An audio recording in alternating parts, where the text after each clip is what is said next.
everyone, Zach Paykoff here, and today I will be showing you how to calculate gross profit using Google Sheets. This is especially useful in accounting, finance, and any other sort of business activity. So let's get right into the tutorial.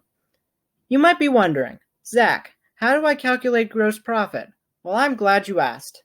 That is simply taking the revenue, which is any income that a business has earned, and subtracting it from the cost of goods sold, and that is any products that a business has accumulated or collected over a period of time.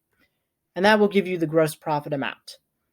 So as we can see right here, I have $1,099.25 for revenue and $361.75 for cost of goods sold.